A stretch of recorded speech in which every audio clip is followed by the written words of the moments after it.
Hoje é dia de Reddit do Medo, aquele quadro do canal em que eu conto histórias do Reddit aqui pra vocês. E hoje, o tema do nosso Reddit do Medo são histórias de babá, babysitters, nannies, super nannies. Só que, claro, só histórias assustadoras. Oi, eu sou a Cibele e sejam bem-vindos à Terra do Medo.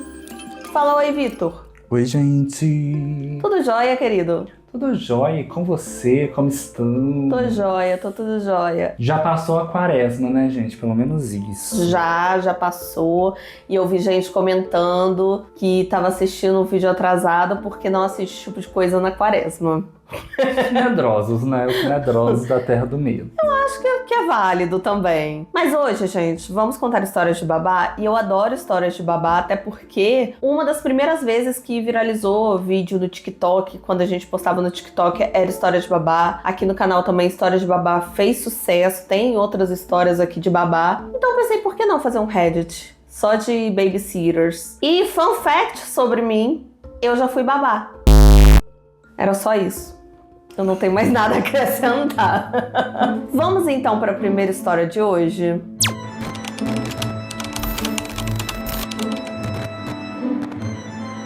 Então, eu ouvi essa história de uma conhecida minha chamada Yui. Eu vou chamar ela aqui de Yui para vocês. Ela trabalhava como babá em Bangkok durante a crise financeira asiática em 1997. Ela estava desesperada atrás de dinheiro depois que o negócio da família dela de borracha faliu. Então, quando ela foi chamada para trabalhar de babá para uma família da Indonésia, nossa, ela ficou super feliz. Ela aceitou de cara. Era uma família pequena, que era composta só pelo pai, pela mãe e pela filha pequena deles, a Nisha. Ela era uma garotinha muito fofa, muito apegada à mãe, e ela tinha medo de tudo, de absolutamente qualquer coisa. A casa parecia bem normal e até tranquila demais, na verdade. Era uma casa independente, de 2 andares, perto do mar. E a Yui pegou ali meio período. Então ela chegava pela manhã e saía mais ou menos às 5 da tarde todos os dias. Só que depois de um mês dela começar o trabalho,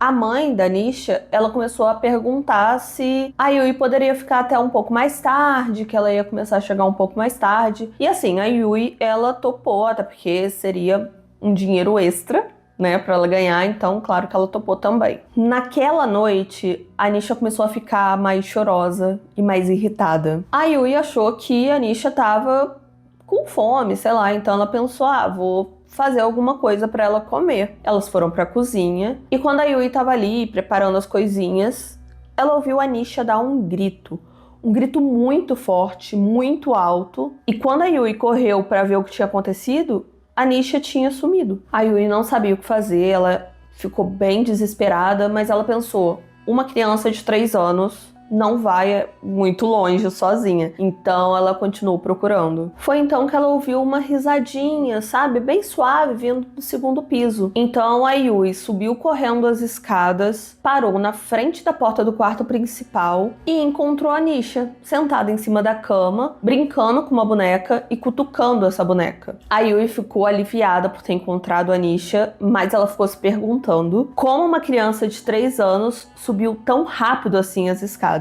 Enquanto ela pensava nisso, ela reparou mais na boneca e ela percebeu que essa boneca era muito estranha. Não era uma boneca comum que a gente vê por aí vendendo nos lugares, sabe? Era como se ela fosse mais parecida com um humano, mas o tamanho era tipo o tamanho de uma Barbie, assim. Só que muito mais assustadora. A boneca tinha um cabelo longo e escuro. As unhas das mãos e dos pés eram bem grandes e ela também tinha presas que saltavam pra fora da boca. Se você visse aquilo, se você botasse os olhos naquela boneca, na hora que você botasse os olhos, você ia reparar que aquilo não é um brinquedo para criança. Aquilo nunca seria vendido como um brinquedo mesmo. Naquele momento, a boneca não era a prioridade da Yui, a prioridade dela era a Nisha, então ela resolveu ir lá pegar a Nisha para descer de novo, que ela tava ali fazendo as coisinhas de comidinha pra Nisha, né? Só que quando ela chegou para pegar a criança no colo, ela soltou outro grito. E tinha sangue escorrendo de um dos dedos dela. A Nisha continua chorando, desesperada, e pra piorar, toda a situação, a mãe ainda ligou naquela hora. Claro que a mãe estava ouvindo o choro da Nisha de fundo e ela perguntou o que estava acontecendo, porque que situação é essa? E tudo que a Yui conseguiu dizer foi que ela estava sangrando. Não demorou muito e os pais voltaram. A Yui contou tudo o que aconteceu e entregou a boneca assustadora para a mãe. Assim que ela viu a boneca, a mãe ficou muito puta e começou a gritar com o marido, sabe? Brigar com ele. E os dois começaram a discutir em indonésio. E aí, olhando para trás, a Yui percebeu que foi aí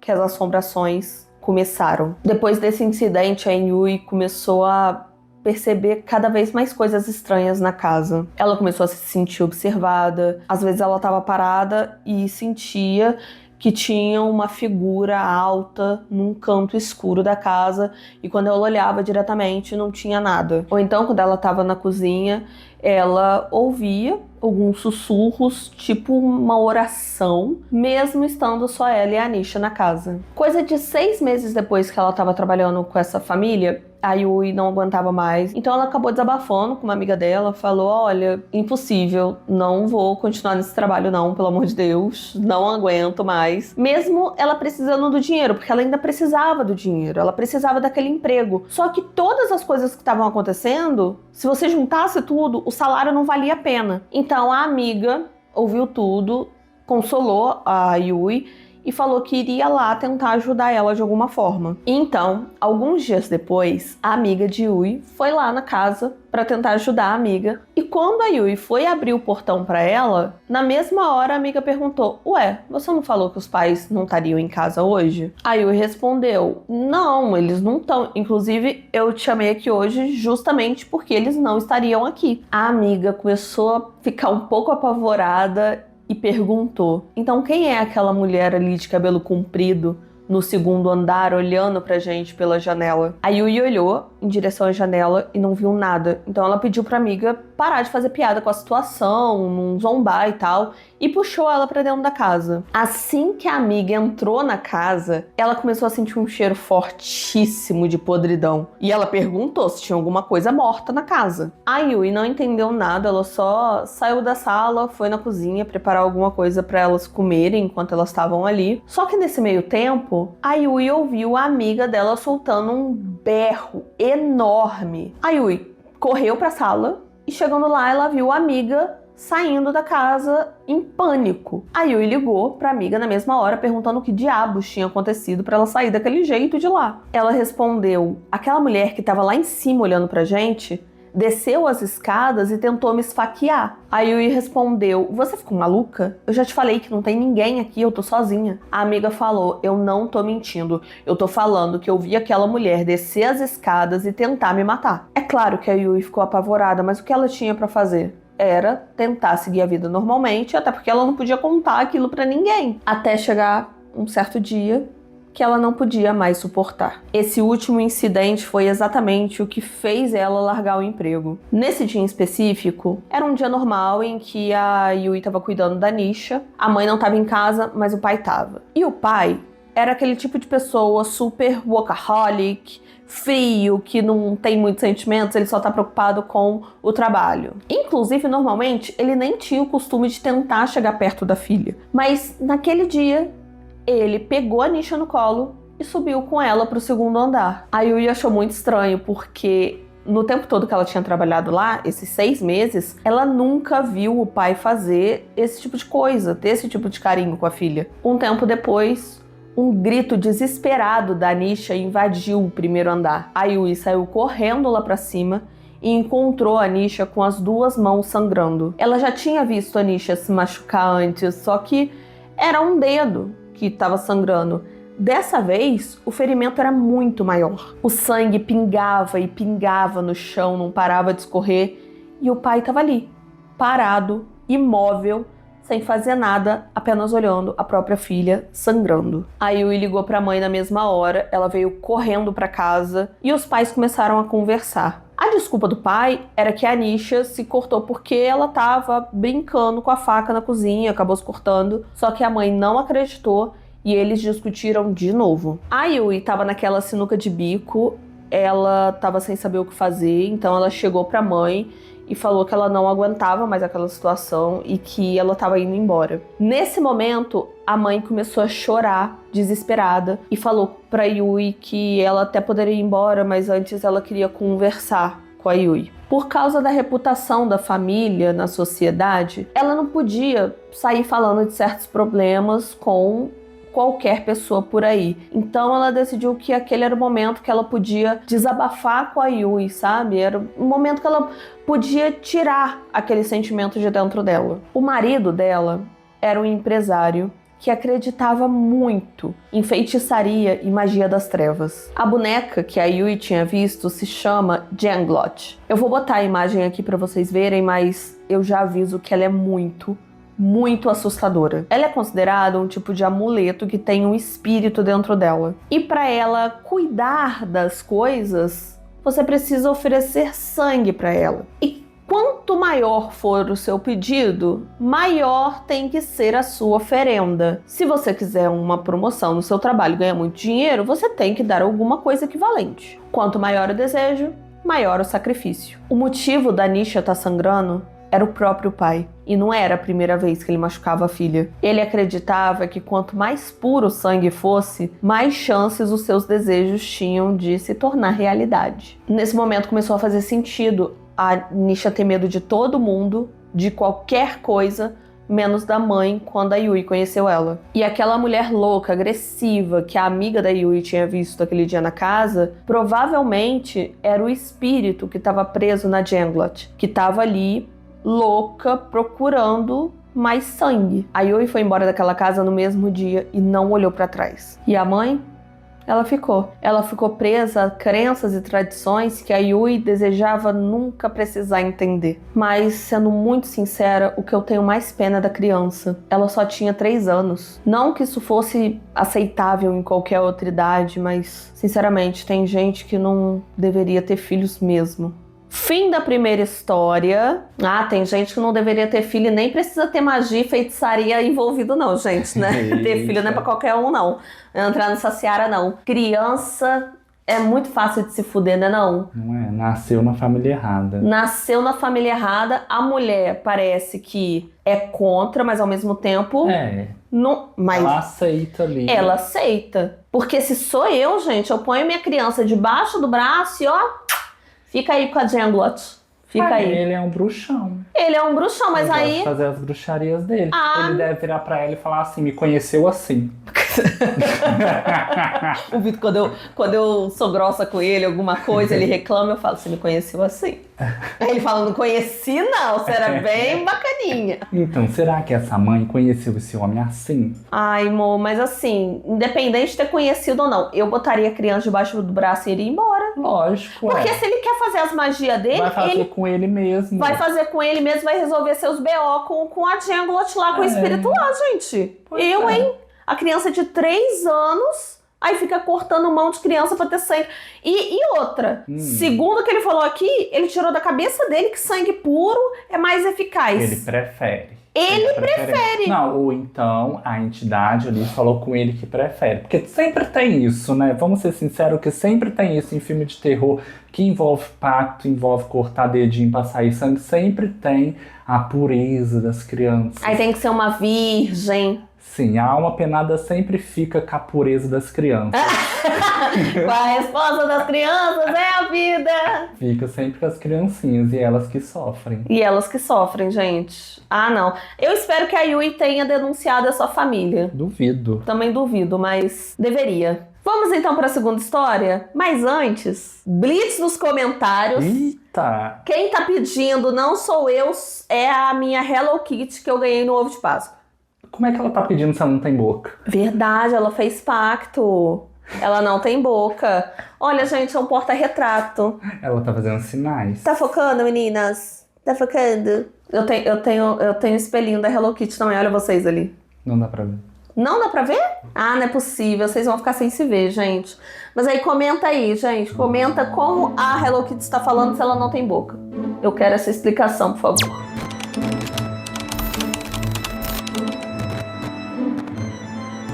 Quando eu era criança, eu devia ter ali meus 10 anos, o meu vizinho de 3 casas pra frente era um policial. Ele era um cara muito legal.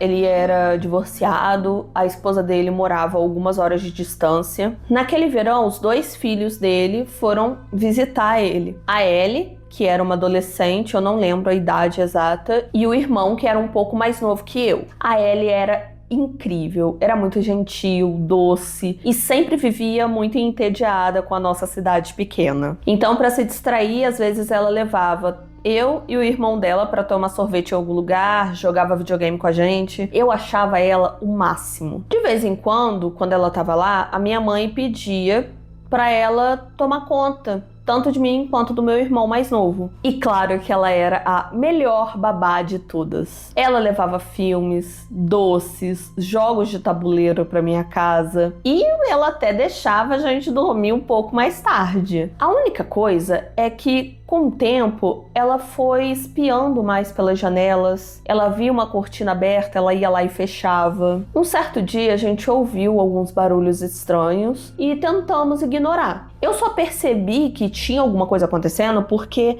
ela mudou o semblante. Ela parecia muito nervosa. Só que eu não entendia por quê. Eu era muito criança e eu acho que eu não tinha muita noção do que estava acontecendo. Até cada vez ficar mais óbvio que tinha alguém do lado de fora. Ela me perguntou qual era o melhor esconderijo da casa. E eu falei que era embaixo da cama do meu irmão. Então nós 3 nos esprememos embaixo da cama dele, no escuro, enquanto ela ligava para a polícia. O pai dela veio correndo e encontrou um adolescente esquisito da vizinhança, que era um pouco mais velho, rondando a minha casa e procurando a Ellie. Esse garoto estava perseguindo ela o verão inteiro. Ela já suspeitava que ele estava por ali, mas ela tentou manter a calma e tentava disfarçar perto da gente. Só que tudo mudou quando ela ouviu a maçaneta dos fundos da minha casa sendo mexida. Eu não sei o que aconteceu com nenhum dos 2. Antes do verão seguinte, o pai dela se mudou e eu nunca mais soube deles. Esse adolescente sempre foi muito esquisito, mas ele acabou se mudando também. A última notícia que eu tive dele é que ele tinha se mudado para uma cidade grande e estava mexendo com drogas. Só que isso tem bastante tempo já. Fim da segunda história. O famoso stalker, não é mesmo, minha gente? Pois é, também tem história de stalker com babá. Nesse vídeo temos sobrenatural, medo real. Ou seja, babá sofre, né? De qualquer forma. Gente, babá sofre quando não é na casa.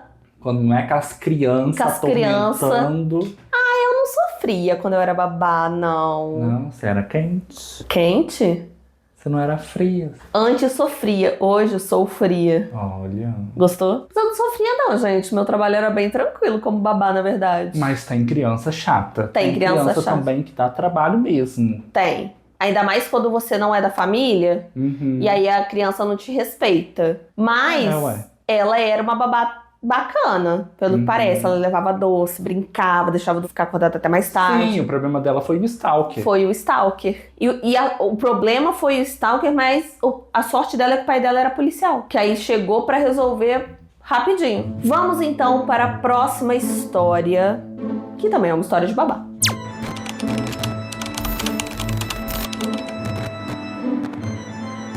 Quando eu tinha 17 anos, me pediram para tomar conta dos filhos de uma amiga da família. As crianças tinham idades entre 4 e 11 anos. Eles moravam numa casa bem antiga e as 3 meninas dividiam o mesmo quarto. Eu costumava ficar lá bem tarde, porque eu tomava conta das crianças durante o turno da mãe e a mãe pegava o turno da noite, que era de 8 horas até as 2 da manhã. Então, basicamente, eu chegava, ficava um pouquinho com as crianças, botava elas para dormir, e aí eu ficava esperando a mãe retornar do trabalho. Essa casa sempre me deixava muito desconfortável. Era daquelas casas bem antigas mesmo, que qualquer coisinha faz barulho. Bem, teve uma certa noite que eu fiz o que eu fazia sempre. Eu botei as crianças pra dormir, deixei elas lá no quarto, tudo certinho, desci pra sala, fiquei me mexendo no celular. Os cachorros então começaram a latir pro canto da cozinha. E eles latiam desesperados. Eu pensei, deve ser o vento, porque naquele dia realmente estava ventando muito lá fora. E aí, em certo momento, eles pararam de latir. Só que eles pararam de latir e começaram a correr pela casa em desespero, nos corredores, nos quartos, estavam fazendo a maior bagunça. Eu tentei acalmar os cachorros ali, porque eles estavam fazendo uma ruaça danada, e eu não queria que eles acordassem as crianças. E eles realmente se acalmaram. Só que em certo momento, as 3 meninas gritaram. Elas gritavam muito. Elas vieram até a mim desesperadas, dizendo que o homem de olhos vermelhos e sem braços tinha voltado pro armário. A mais velha disse que ele estava olhando para elas de novo. Claro que eu também fiquei apavorada, eu fiquei morrendo de medo. Então eu falei para as crianças ficarem na sala até a mãe voltar. Foi então que eu percebi que a criança mais nova, que era o irmãozinho delas de 4 anos, tinha ficado dormindo no quarto dele. E eu pensei, eu não vou deixar essa criança lá em cima sozinha dormindo, né? Então eu fiquei ali tentando me convencer que eu não tava com medo, que eu era adulta da situação.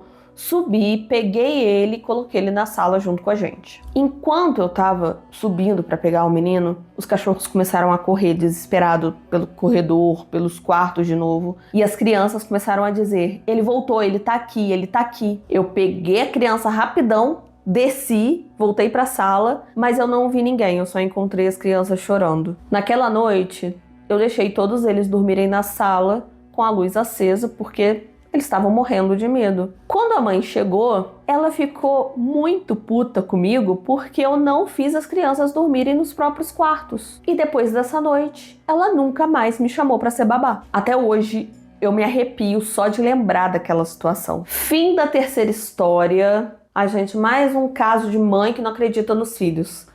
Pois agora eu acho que o fantasma tinha que aparecer pra essa mãe. Eu também acho. Pra ela acreditar. Espera mais um pouquinho que ela trabalha até as 2 da manhã.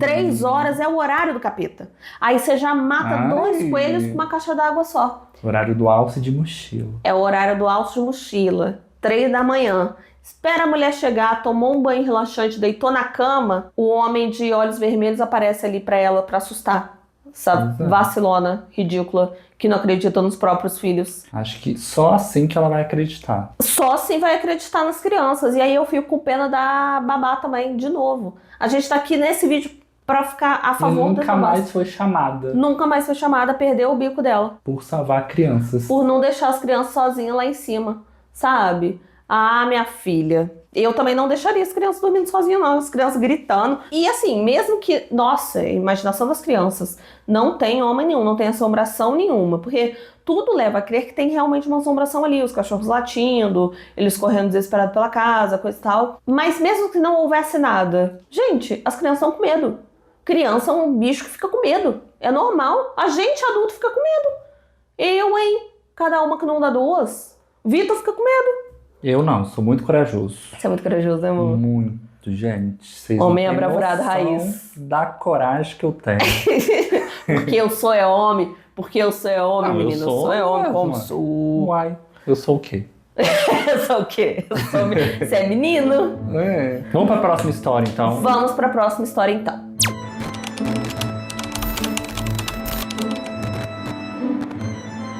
Essa história aconteceu comigo. Comigo mesma. Não foi com uma amiga de uma amiga. Aconteceu comigo. Há uns 2 anos atrás, próximo ao Halloween, eu fiquei cuidando dos filhos de 2 mulheres. Elas queriam sair, então eu fiquei com os 2 meninos na casa de uma delas. Era por volta de 8 horas da noite. Os meninos estavam já calmos, sentados no sofá, mexendo no iPad deles, quando alguém bateu na porta. Eu perguntei para os meninos se tava de alguém ali, se as mães tinham comentado alguma coisa, que ia aparecer alguém ali e tal, se eles estavam esperando alguém, e eles falaram que não. Então eu resolvi olhar no olho mágico. Era um homem que tava usando um moletom cinza e ele tava curvado de uma maneira que era proposital para não conseguir ser visto. Na hora eu pensei, não mesmo. Nunca que eu abra essa porta. Então eu me afastei lentamente, fiquei quietinha, porque eu não queria dar nenhum sinal de que tinha alguém em casa. Alguns minutos depois eu dei uma olhadinha numa janelinha que tinha ali na porta, né? Dei uma aberturinha na cortina para ver se ele já tinha ido embora e ele tinha sumido. Eu não queria assustar mais as crianças e como ele não bateu na porta de novo, tudo ficou sossegado depois, eu acabei deixando pra lá achando que era só algum tipo de brincadeira. Algumas horas depois, as mães voltaram pra casa, perguntaram como tinha sido, se tinha dado tudo certo, e eu falei, não, Foi tudo tranquilo, tudo ótimo. Só que aí eu falei que alguém tinha batido na porta mais cedo. Elas perguntaram que horas. E eu falei que foi por volta ali das 8 horas da noite. Na mesma hora, uma delas começou a entrar em pânico e começou a mexer procurando alguma coisa no celular. A outra mulher me contou que nesse mesmo horário, alguém começou a fazer algumas ligações muito estranhas para a amiga dela com o número bloqueado. A pessoa fazia uma voz diferente, tentava disfarçar a voz e dizia várias coisas estranhas como "eu tô olhando você pela janela". Na hora, elas não ligaram muito, até porque não fazia sentido, porque elas nem em casa estavam. Mas ali, comparando a situação, ficou muito claro que a pessoa, na verdade, estava olhando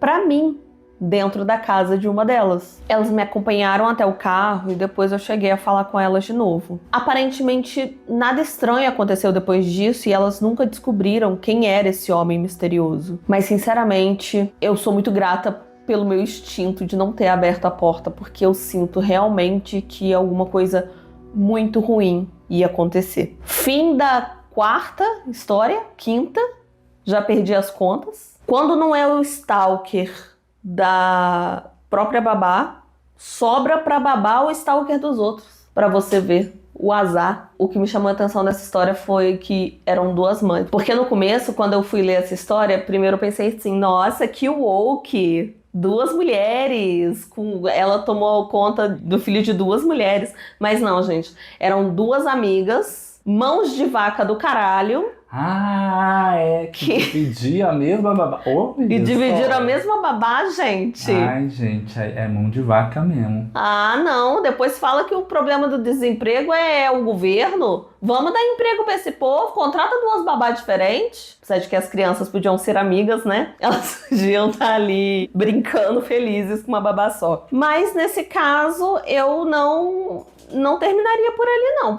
Assim, se eu fosse a babá, eu terminaria por ali. Mas se eu fosse a mãe, no caso, a dona da casa, eu ia fazer um BO, eu ia correr atrás de descobrir quem é essa pessoa, gente. Ligação anônima, falando, ai, eu tô te vendo, não sei o quê. Por mais que não fosse eu ali, né, que seria a babá, eu ia ter medo de alguma coisa, até porque a pessoa tocou a porta, tentou fazer alguma coisa, gente. Se essa pessoa foi até a casa, ela tinha alguma intenção. Creepy. Vamos então para a última história e deixa o seu like se você não deixou até agora, tá bom? Deixa, eu tô te esperando você deixar o like. Deixou? Então vamos para a última história.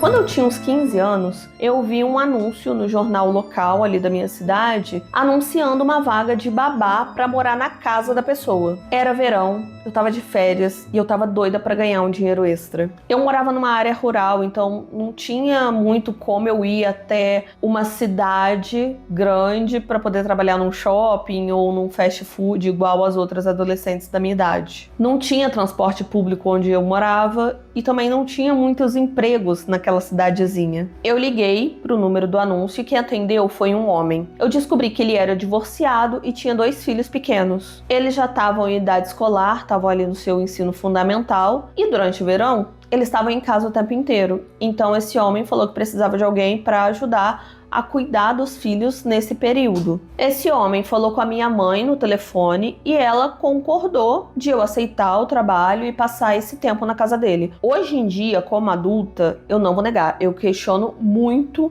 essa decisão da minha mãe. Ele foi me buscar de carro para me levar até a casa dele. Durante o trajeto ele foi me falando que ele estava noivo, que a atual noiva dele já tinha sido babá dos filhos dele e que ela era só alguns anos mais velha do que eu. Eu tinha 15 anos e era muito ingênua, assim, então isso não me gerou nenhuma red flag na hora. A única coisa que me veio à cabeça foi como alguém da minha idade teria interesse de ficar com alguém da idade desse homem, que ele estava ali no final dos 30 anos, beirando os 40. Eu achei muito estranho quando eu tava passeando com as crianças um dia e uma mulher da vizinhança me olhou meio torto assim, me olhou com uma cara meio esquisita, como se fosse errado eu estar ali com aquelas crianças. Quando eu sorri e dei um aceno pra ela, assim, a reação dela foi virar a cara pra mim. Eu achei estranho, não vou negar, mas eu não levei aquilo pro coração, eu só segui a minha vida. A casa era daquelas casas divididas em 2 andares, sabe? Embaixo ficava a sala e um quarto e a cozinha, né? E no andar de cima ficavam os quartos. Nesse quarto que ficava no andar de baixo, seria o quarto que eu ficaria instalada o tempo que eu ficasse ali trabalhando. Pouco tempo depois de eu me mudar pra lá, pra começar a trabalhar, certa noite o homem bateu na minha porta, na porta do quarto que eu estava instalada, depois de eu já ter ido me recolher. Eu já tinha terminado de trabalhar, eu tinha ido dormir. Eu não vou negar que aquilo me deixou bem desconfortável e eu abri a porta só um pouco para perguntar o que ele queria. Ele agiu todo amigável comigo, todo simpático, perguntando se eu estava a fim de tomar uma cerveja com ele, como se fosse a coisa mais normal do mundo. Eu só respondi que não. Eu fiquei esperando ele sair da frente da porta para eu conseguir fechar ela. No dia seguinte, eu falei para ele que eu não queria mais o trabalho, que eu tava pedindo demissão e pedi para ele me levar de volta para minha casa. Na época, eu não pensei, eu não liguei os pontos de que ele era algum tipo de predador que estava tentando me manipular para entrar num tipo de relacionamento com ele, mas eu percebi que aquela situação estava errada. Tinha alguma coisa de errado acontecendo ali, eu só não sabia o que. Ele era estranho e alguma coisa dentro de mim gritava pra eu sair dali o mais rápido possível. Atualmente, a minha mãe tem 80 anos e eu fiquei curiosa, eu perguntei pra ela se ela lembrava dessa situação e ela disse que sim. Disse que o homem tinha uma noiva de 19 anos. Eu perguntei pra ela por que ela deixou eu aceitar esse emprego mesmo sendo um homem morando sozinho e ela me explicou que ele fez um contrato ali escrito à mão dizendo que o quarto que eu ficaria teria uma tranca e que eu poderia ir embora a hora que eu quisesse. Fim da última história. Esse é o tipo de história mais assustador pra mim, porque o perigo não está do lado de fora, o perigo não é uma assombração, o perigo é real e estava dentro da casa. Se essa menina não tem um feeling do caralho, a situação poderia ter dado muita merda. E eu não sei se é muito vivência de cidade pequena a mãe ter topado essa situação. Hoje em dia, eu não consigo conceber uma mãe aceitando a menina ir trabalhar na casa de um homem morando sozinho, com 2 filhos. Eu achei estranho também, né? E depois saber que o homem era casado, né? Com uma pessoa de 19 anos. Noivo com uma pessoa de 19 anos, mas ao mesmo tempo tava dando em cima da menina de 15. Da menina. Ai, achei toda errada essa história. Toda errada essa história. E outra, e essa noiva dele já tinha sido babá dos filhos. Ai, não gostei dessa história. Não, gente, o Vitor é totalmente contra qualquer história que seja desse tipo. Mas é o tipo de história que eu trago pra vocês abrirem o olho de vocês. Pra vocês terem a malícia dessa menina de 15 anos. Que tem gente de 30 anos que não tem a malícia dessa menina, tá? Que ela não sabia o que estava fazendo, ela só sabia que ela estava fazendo. Porque eu tenho a lembrança de quando eu era adolescente, eu não tinha esse ímpeto de ser grossa com o adulto. É porque a gente sempre foi muito educada a ser educada. A gente tem que ser muito gentil. Principalmente mulheres. A gente tem que ser muito educado, tem que ser muito gentil, a gente não pode fazer desfeita. Então, pra mim, é inconcebível eu pensar na Cibele adolescente, chegando num homem que naquele momento é o meu chefe, e ele falando, ai, vamos tomar uma cerveja, não sei o quê. E eu falando assim, não, só não, sabe? E no dia seguinte falando assim, aqui, eu quero ir embora pra minha casa. Eu acho que eu ia ficar primeiro, nossa, será que eu entendi certo? Será que é isso mesmo? E em contrapartida eu ia ficar, eu não posso ser grossa com ele, ele é meu patrão, ele me deu uma oportunidade. E o que a gente tem que explicar é, se surgiu uma dúvida na cabeça, uma red flag, essa situação está esquisita. Se você pensou isso, com certeza essa situação está esquisita. Você não tem motivos para se sentir desconfortável e permanecer numa situação que você está se sentindo desconfortável. E sorte que essa menina, o cara realmente levou. Parece que ele fica ali esperando a idade da legalidade. A oportunidade. A oportunidade. Né? A partir de 18 já é legal. Então eu posso investir. E, gente, pelo amor de Deus, né? Continua sendo uma pessoa muito mais jovem que você, abaixo de você, em vivência. Completamente errado. História péssima. Quem seleciona isso? Demite quem selecionou essa história. Gente, eu espero que vocês tenham gostado do vídeo. Eu vou deixar aqui 2 vídeos para vocês continuarem maratonando este canal. Eu espero que vocês tenham gostado. Um beijo e até a próxima. Beijo, gente. Tchau. Tchau.